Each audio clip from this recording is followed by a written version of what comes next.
Welcome to Family History Mysteries, a podcast that tells the stories uncovered through family history research, the unexpected stories of everyday people. I am an avid family historian who has been compiling my family tree for over 15 years, with nearly 20,000 people recorded in my trees. Episode 86, Martin Weiberg. Are Martin Weiberg's stolen gold sovereigns buried somewhere in Gippsland, Victoria?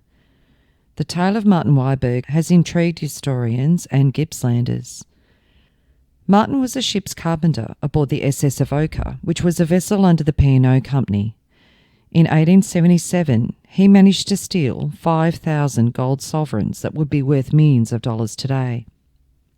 Martin Weiberg was born in 1852 in Norway, and he sailed on the Robert Henderson from Glasgow to Melbourne in 1873. He worked on the ship Alora that docked in Sydney on the 1st of June 1875. He married Rosina Brackley in Fitzroy, Victoria at the Free Church on the 11th of October 1875. Rosina had emigrated with her family in November 1872 to Hobart at the age of 15 on the Clorellan, and by 1874 her and her family had moved to Victoria. Martin and Rosina had two girls, Ethel Christiana, born at Emerald Hill, Victoria in February 1877, and Lena Martina, born in 1879 in Williamstown, Victoria. Martin is recorded as the ship's carpenter on the Avoca, going from Melbourne to Sydney in July 1877 and also another trip in January 1878. Apparently the crime had been planned long in advance. Weiberg had first seen this chance several months before when he was instructed to do a repair job on the ship. He took the opportunity to obtain a wax impression of the key and he cut a duplicate. After removing the 5,000 gold sovereigns from one of the strong boxes, Weiberg filled the boxes with sawdust, then resealed it so carefully that along with the other strong boxes it was transferred to the SS China in Melbourne without the robbery being detected. The theft of the coins was not noticed until the SS China arrived at its destination in modern-day Sri Lanka. The Melbourne police investigated the robbery, and a cunning Weiberg continued to work aboard the ship for another 5 months. He then purchased property on the Tarwin River, east of Inverloch in Gippsland. Two Melbourne police officers, Inspector Secretan and Detective Mackay, persistently pursued inquiries to track down the stolen gold. Acting on a lead, the pair, accompanied by a senior constable by the name of O'Meara, began the journey from Melbourne to the Tarwin River to pay Martin Weiberg a visit. Along the way, they actually crossed paths with Weiberg by chance. They swiftly arrested him, and the article in The Age dated the 29th of October 1878 described Weiberg's arrest. Weiberg appeared very much surprised but offered no resistance. He was at once searched and a number of sovereigns found upon him. He was then taken to the Griffiths Point lockup, and the three officers proceeded to his hut on the Tarwin River. And it said the search was thorough and for a time resultless. Had Weiberg left a bar of soap in its position, it might have continued so. One of the detectives said, "What's wrong with that soap? Hand it here." An auger had been drilled through it, and the orifice filled with sovereigns and the ends plugged with soap. The officers were also rewarded by finding sovereigns concealed in a large carpenter's plane, in the end of which a hole had been bored to a depth of 2 feet. A piece of wood was very neatly fitted into the end of the hole, and on this being removed, about 200 sovereigns dropped out. In all, about 400 sovereigns had been recovered. And there are some detailed newspaper articles outlining the robbery. On the 30th of November 1878, it was reported the Avoca gold robbery. A telegram from England published by the Argus on Monday announced the arrest of Mr. Ellison, formerly chief officer of the Avoca, who was implicated in the robbery of 5,000 sovereigns from the ship. According to the confession of Weiberg, the ship's carpenter, lately apprehended for the offence, Weiberg made the following confession. Martin Weiberg, a selector of land residing on the Tarwin River, South Gippsland, in the colony of Victoria, being duly sworn, said, "In the month of August 1877, I was a carpenter on the SS Avoca in the service of the P&O Company, of which one Pockley was commander and Mr. Ellison chief officer. On a Saturday early in the month of August 1877, we sailed the SS Avoca from Sydney to Melbourne. Whilst in Sydney, I remember taking on board a shipment of gold. On the voyage previous to this, the SS Assam, being disabled and unable to go to sea, the Avoca on which we were on board had to take the place of the Assam and proceeded from Melbourne to India. Upon our return voyage from India to Australia, the chief officer, Mr. Alliston, said to me, "Carpenter, when we get to the station between Sydney and Melbourne, we shall be carrying gold as before, and some of that will be handy for us." I said, "Yes, sir." On our way from Sydney to Melbourne, the weather was very rough, and Mr. Alliston told me to close all the ports. Having closed them, I reported to him that I'd done so. This was 9 o'clock in the evening. It was after dark. Mr. Alliston was in his cabin and I was at his door. There was no other person present, and he said, "I want you to open a box for me. Go and get a good strong chisel, and after everything is quiet, come back to me." About an hour and a half or 2 hours after this, I went down to him again, having with me a chisel and a hammer. When I got down, he was standing at his door and said, "Have you seen anyone about, Carpenter?" I said, "No, sir, everything is quiet." He then said to me, "Do you think we can slip down between the hatches without anyone noticing?" I said, "Yes, sir, there is no one about." At this time, it was blowing hard, the engines making a great noise, and all the passengers turned in. To get to the bullion room, it was necessary to pass down the hatchway on the main deck. The hatchway was covered with a tarpaulin and locked down with a bar of iron. Mr. Alliston's cabin was close to the hatchway. He had with him the key and unlocked it. He went down the hatchway first, and I followed and closed down the hatchway after me. Mr. Alliston took with him from his cabin a bullseye lantern, which he lighted after we were below. The bullion room is on the all-up deck and constructed of iron, the doors fastened with a strong padlock. Mr. Alliston had with him the key and he opened it. He went to the bullion room. I closed the door. Mr. Alliston was overhauling the boxes and picked out one and said, "Open this." I opened the one he directed me to. The box I opened is identical with the box now produced, excepting that there are certain seals and writing which were not on the box at the time. After I opened the box, we found that it contained sawdust, which on being removed, we found a smaller box inside. It was fastened with a scaled string or tape, and I said, "I will not break it." Mr. Alliston broke the seal, and I opened the box. The box now produced is the one that I so opened. It was bound with hoop iron, and in opening it, I broke a piece of iron which is now before me, and I covered it with sawdust. After opening the latter box, I saw that it contained 5 bags, which I pulled out one by one. They were heavy. I handed them to Mr. Alliston, who placed them on the all-up deck outside the bullion room door beneath the hatchway.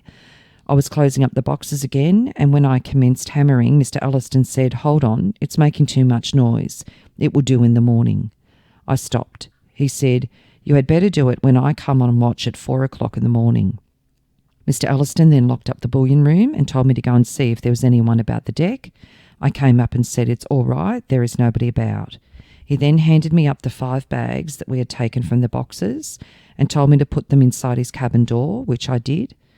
Mr. Alliston then came up and I secured the hatches as before. Mr. Alliston locked the padlock and went to his cabin. I turned in myself. About 4 o'clock the next morning I was called and turned out. I went on the bridge to Mr. Alliston. He gave me the keys of the hatchway and bullion room and told me to go down and fasten the box. He stood on the deck and watched whilst I was doing so. I required the light of a candle in doing so, and after coming out, fastened the bullion room and hatchway and gave him back the keys. At 7:30 on the same evening, I went to his cabin to report some matter of duty, and he called me inside, shut the door, and gave me a canvas parcel tied up, saying, "Here are £200, or somewhere about that," and said, "It's well not to have too much at one time. You can get more from me any time you want it." He said, "Be very careful and get it away as soon as you can when you get to Melbourne, for there is sure to be a search made soon."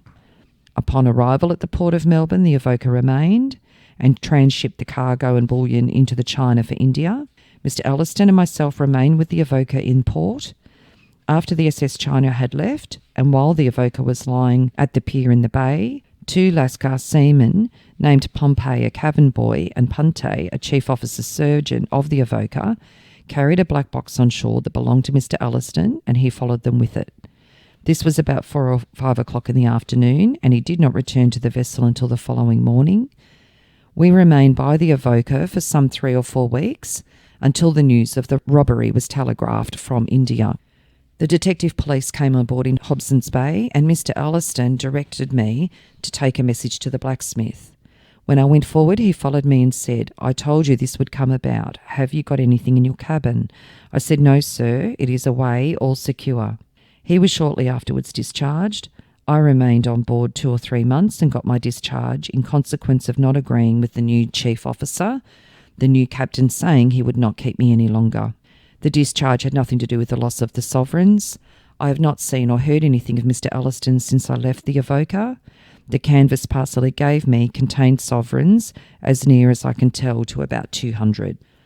So in respect to Mr. Alliston, you can see that Martin Weiberg very much placed Mr. Alliston in as the person that had orchestrated the robbery.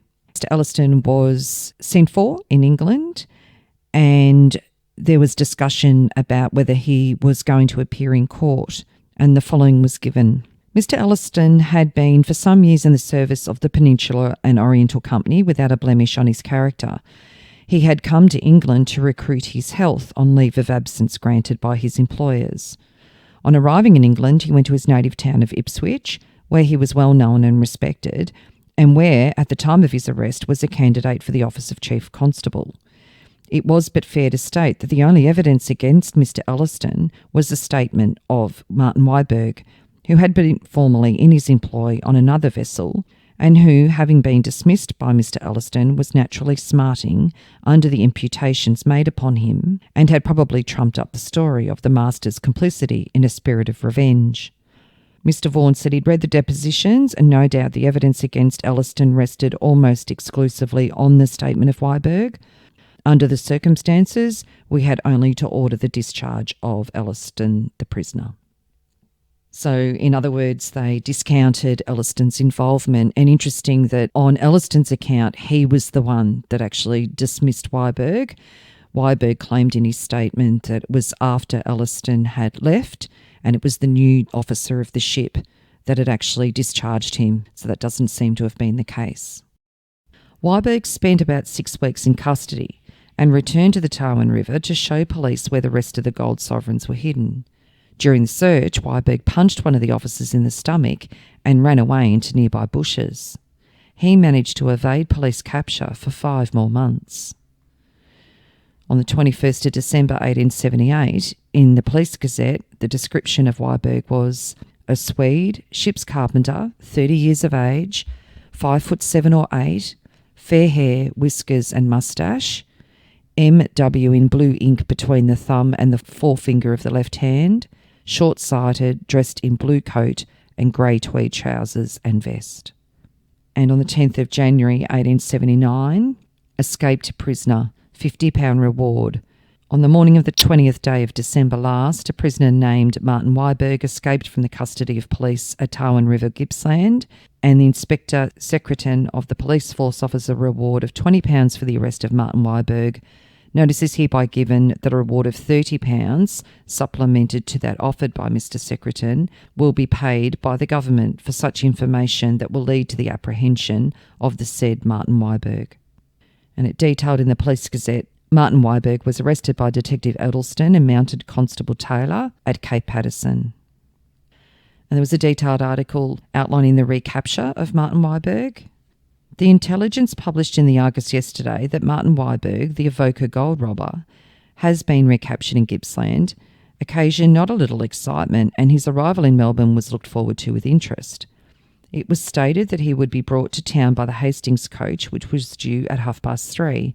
By that time, some 2,000 persons had assembled at the city lockup and several hundreds at Prince's Bridge in the expectation of obtaining a glimpse of the Tarwin fugitive. Some doubt exists as to whether he can be charged with escaping legal custody. When he was taken to the Tarwin River, he was on remand from the city court, and it's said that when he escaped, the remand warrant had lapsed. This point, we are informed, is under consideration of the law officers of the Crown. The particulars of the recapture are interesting. It appears that a few weeks ago, the detectives in Melbourne received positive information that Weiberg was still at his old haunts. They learned that he'd been negotiating in an underhand way for the purchase of a small schooner named the Petrel in this port. That vessel was chartered to take provisions to Gippsland, and an arrangement was made, it is said, to purchase her if she proved seaworthy. It is further stated that Weiberg forwarded 1,000 sovereigns to buy the craft, and this is corroborated by the fact that immediately after the news of Weiberg's capture was received, Inspector Secretan and Detective Mackay seized a large number of sovereigns, nearly 1,000, in a house in one of the suburbs. The sum of £50 in sovereigns was also found in the possession of the prisoner's wife and likewise seized. The officers mentioned that they'd been investigating the case with renewed energy for some time and learnt of the existence of this money, but did not feel justified in taking possession of it until Weiberg was secured. About 3 weeks ago, the information as to the whereabouts of the fugitive, which they gathered, was so circumstantial that a fresh expedition to the Tarwin district was planned. Detective Edelsten was asked to proceed to Gippsland in the first instance, and he at once undertook his duty. Detective Edelsten started on Thursday the 1st of May, going by the usual route to Griffiths Point. He travelled incognito, representing that he was seeking a change of air for the benefit of his health. He then met Mounted Constable Taylor by appointment, and they soon came to an understanding that they would work together in the search. Dressed as bushmen, in Guernseys, rough trousers and slouch hats, armed with a revolver each, they started for Waratah Bay, the supposed lurking place of the offender. This was a journey of some 70 miles and occupied 2 or 3 days. The country was wild, covered by rough scrubby tea tree and unpeopled. They searched the gullies and probable hiding spaces as they travelled and camped at night. Waratah Bay was reached without any trace or track of Weiberg being discovered. They ferreted about there for some time, tramping on foot with their swags on their shoulders through places where horses could not be taken. So thick in some places was the scrub that they literally had to crawl through the undergrowth. They were frequently drenched with rain and on several occasions were hard-pressed with hunger. The only food they had one day was a dry biscuit or two, which they had to obtain in a surreptitious manner from a hut, owing to the owner being the alleged Weiberg sympathiser. Almost the whole of the inhabitants of the district, who are indeed very few in number, are said to be friends of Weiberg, and that is one of the explanations given for the length of time he has been able to elude the police. The prisoner, however, is a man well adapted for roughing it at sea or on land, and although the Tarwin district is a wilderness of scrub and timber, its ample resources in the form of wallaby, bears, opossums, eggs, fish, cockles and mussels for the subsistence of such a character, he might have lived there long enough without resorting to civilised habitations. Edelsten and Taylor worked together with a will. They indulged but little in sleep, and frequently after forming their camp for a night, they patrolled the bush in the darkness. After searching Mount Liptrap, which is formed of a series of gullies and scrubby ranges, pretty thoroughly, they resolved to proceed next westward to Anderson's Inlet and Cape Patterson. They worked their way with difficulty to that place. When they reached it, they travelled along the beach and discovered the naked footprints of a man on the sand leading from the water to the scrub. This was rather a remarkable circumstance in such an uninhabited country, and they therefore followed the prints as far as they could. On losing all trace of them in the bush, they continued their journey to the end of the inlet and there found other similar footprints near the water, which indicated that a man had entered the inlet there without returning. After considering the matter, they came to the conclusion that the footmarks they had found were those of the fugitive and that he had, in all probability, swam over the inlet. The inlet there was about 1.5 miles wide and believed to be full of sharks, but Weiberg was an expert swimmer and full of daring. They therefore retraced their steps, picking up their horses and rode round the inlet to the other side, a distance of 30 miles. They arrived there last Friday. In the dusk of the evening they walked out together along the inlet, and about 5:30 they observed a man coming towards them. They immediately concealed themselves behind 2 trees and got their revolvers ready. It should be here stated that they had previously been told on good authority that Weiberg was armed and had expressed an intention of shooting anyone who might attempt to arrest him. The man approached at a walking pace until he came within about 50 yards of them. They then looked out from their concealment and recognised at once that he was the man they wanted. He perceived them at the same time, doubled and took to his heels immediately. They pursued and he ran about 100 yards when he leapt from a cliff about 14 foot high to the beach and made for the water, with the evident intention of again swimming in the inlet. Edelsten and Taylor bounded after him. In guessing his intention, They each fired a shot to frighten him. Taylor fired again and the ball struck the water in front of the fugitive, who was then perceived that two determined men were after him, men who would not be trifled with, and therefore turned quickly around, threw up his arms and cried out, "I give up, I give up." They rushed upon him in a second and the detective handcuffed him. The scene of the capture was near a place called Eagle's Nest, a clump of rock on Mount Patterson, and about a mile from where the horses were left. The prisoner was marched to the hut and both officers kept a vigilant watch over him all night. In the morning they put him handcuffed on horseback and otherwise made him secure. They travelled to Griffiths Point, where Wieberg was brought before the local magistrate and remanded to Melbourne. Weiberg was yesterday brought on a steamer to Hastings, thence by coach. During the coach journey he was very communicative, talking freely to the passengers.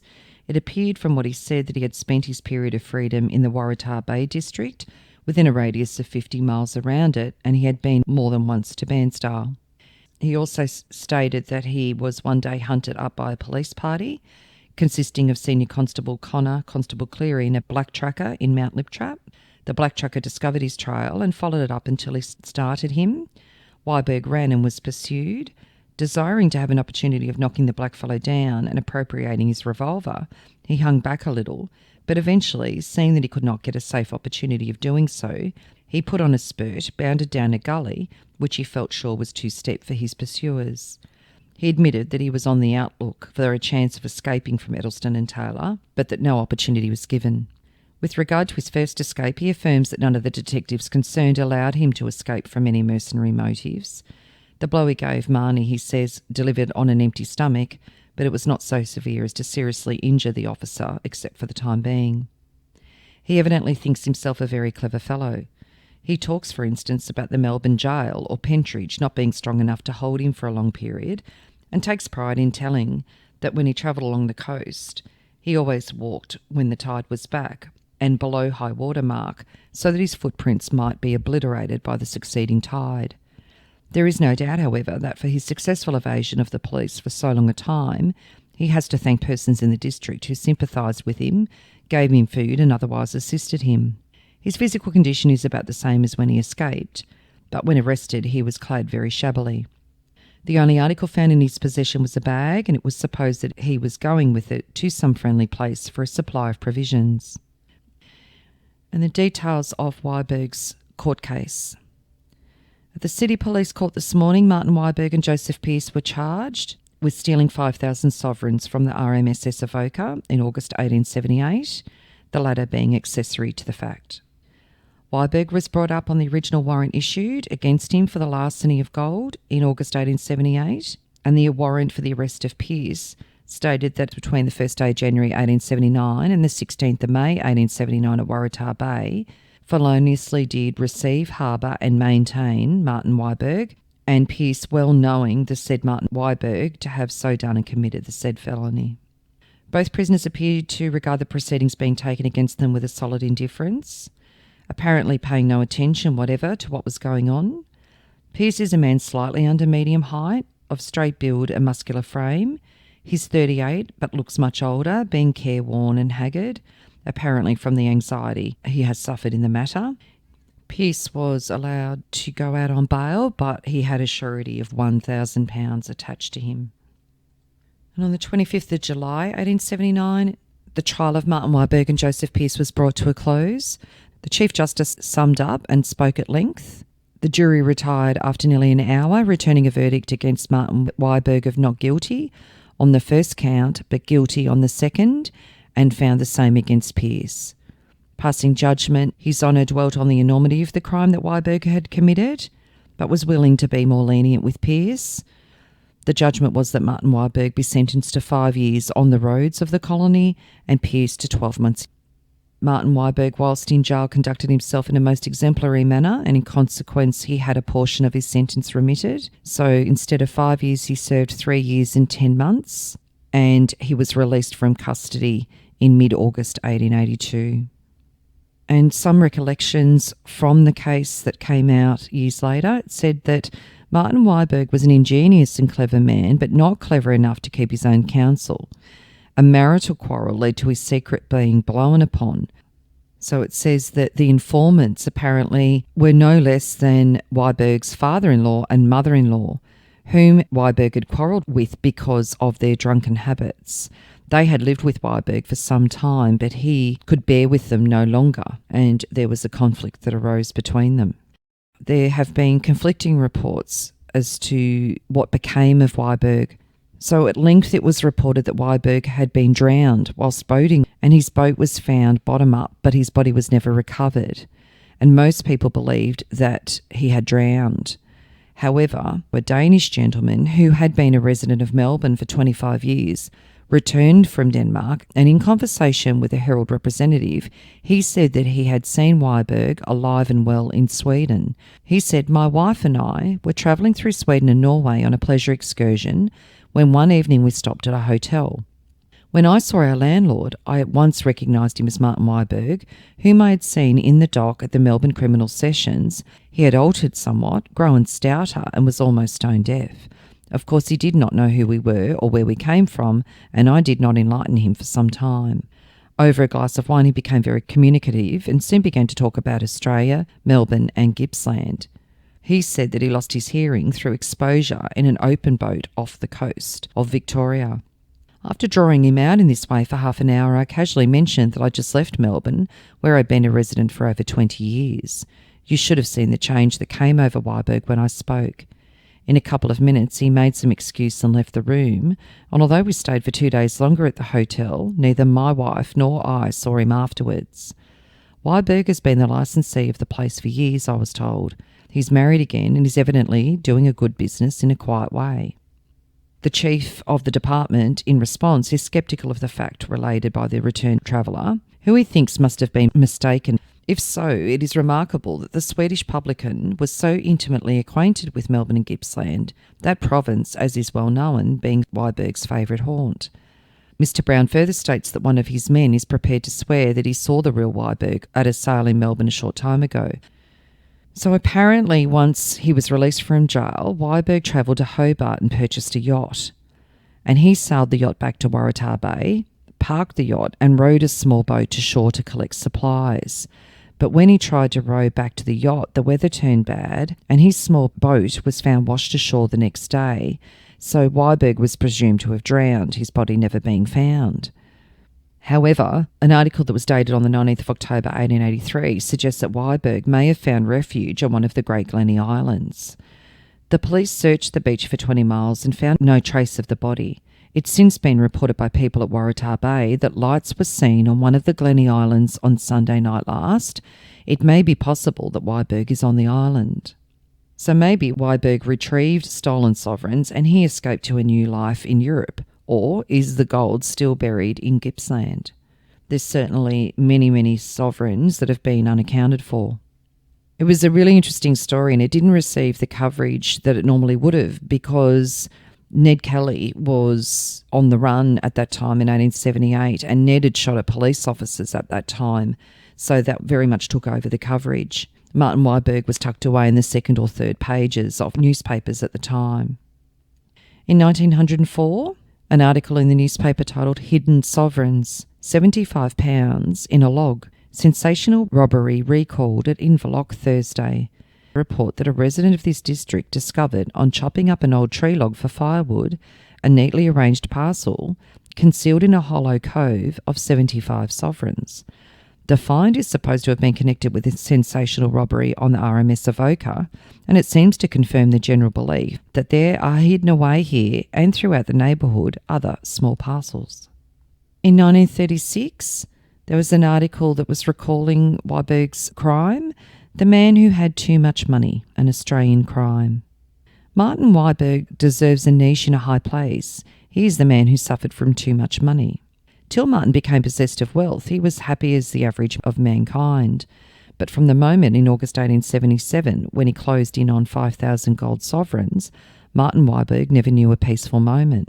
His wealth cost him happiness, his freedom, his wife, and his life. £5,000 worth of good deal of worry. It says during Weiberg's absence, so this is when he was on the run, his wife became friendly with the master of a schooner which traded along the Victorian coast. His faithless wife stayed with him long enough to discover the plant. It was reported by an interstate steamer that a battered ocean trifle had been seen one distant, her decks knee-deep in water, and when the next heaving section came into view, it was vacant. Some months later, a mouldering skeleton was found on rocky Glennis Island off the Victorian coast. Some clues showed that in life it had been Weiberg's. It was buried without a coffin.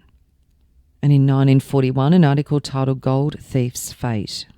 Mr. A.W. Greig gives an interesting account of how Martin Weiberg stole the 5,000 sovereigns from the Avoca, but is not certain what became of the balance not recovered. When Weiberg was released, he purchased a centreboard yacht, which he named Neva, afterwards then Sea Queen, that he sailed from Hobart to Big Glenny, 18 miles from Waratah Bay.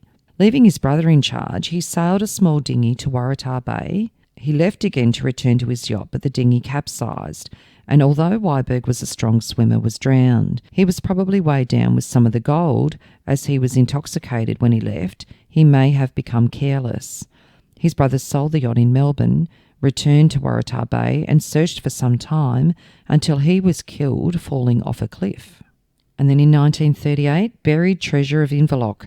Somewhere a hidden cache of 15,000 sovereigns awaits a lucky finder. What could you do with 15,000 minted sovereigns? Somewhere in Gippsland near Inverloch, that much gold is believed to have been hidden, waiting discovery by a fortunate person. The man who stole the Avoca's gold hid it so cunningly that the police and others had sought it off and on for nearly 60 years, with only a few sovereigns to spur their hopes. No one has ever made a clear suggestion of how Weiberg could have taken that gold ashore. Certainly he could not have taken it off the ship in Melbourne. 20,000 sovereigns would make an exceedingly heavy parcel. Possibly he sealed the gold in a number of small wooden boxes and threw them overboard to a Confederate when the Avoca was passing the lovely Anderson's Inlet. Something like that must have been done. The only difficulty is that it suggests the necessity of a Confederate, and if Weiberg had a helper, he seemed to have been entirely neglected by the police in their investigations. Only 200-odd sovereigns had been found. However, to this day, none of the gold that they think is there has been recovered.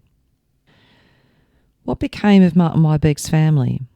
Well, Rosina married a year after Martin was presumed dead to the mariner that was mentioned in that earlier article. So Captain John Leith was her second husband, and they married in West Hotham on the 24th of January 1884. John is recorded as being the captain of the SS Maitland, and he did travel from Melbourne to Bairnsdale between 1892 and 1898.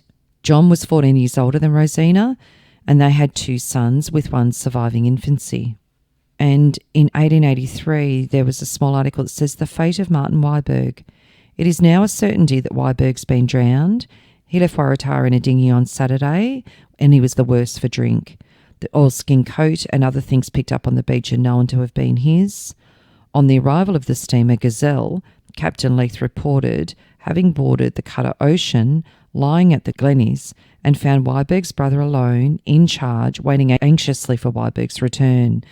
Leith describes the cutter as a smart little craft of about 10 ton. So it's interesting that Captain Leith, who ended up becoming Weiberg's wife's next spouse, was the one that reported that he'd seen this.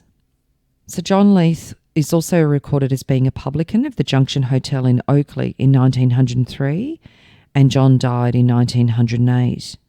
Rosina died in Steeles Creek, Victoria in May 1940 at the age of 83 at the home of her daughter Lena.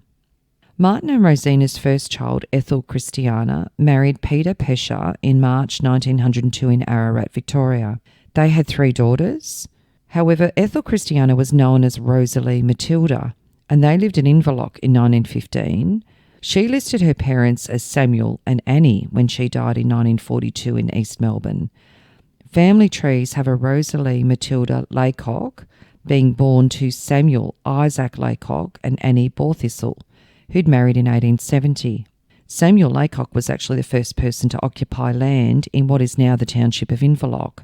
He selected 10 acres at Bass in 1872 and then selected 360 acres at Tarwin. He was the postmaster at Tarwin River from 1883 until 1903. There is no birth record for a child of Samuel Laycock, but there is one for Ethel Christiana Weiberg in 1877 at Williamstown. When Rosina died, her will did not leave anything to Ethel. On Samuel Laycock's death record, it states that his daughter is Rosalie Matilda Laycock. I'm not sure whether Ethel Christiana was in fact Martin and Rosina's daughter and she was brought up by Samuel and Nanny, or whether it was the other way around. Samuel and Nanny had a child and Martin and Rosina brought her up. The second child, Lena Martina, was recorded as Lena Leith in the 1909 census, so taking on her stepfather's name. This was when she was 30. She married John Middleton Siggins under the name Lena Leith in East Melbourne, Victoria in October 1910, and she had 3 children. John was a real estate agent and Lena died at Yarra Glen, Victoria in 1945 at the age of 66. Martin's half-brother, Matthew Olsen, was born in 1857 in Norway, 5 years after Martin, and he arrived in Sydney in January 1878, aged 21. He also worked on ships along the east coast from Brisbane to Sydney and Sydney to Melbourne. He married Margaret MacDonald in 1884 in Victoria. He deserted the ship, the Salsette, in January 1888, and he died at Tarwin east of Inverloch, Victoria. So this is the brother that has been mentioned earlier.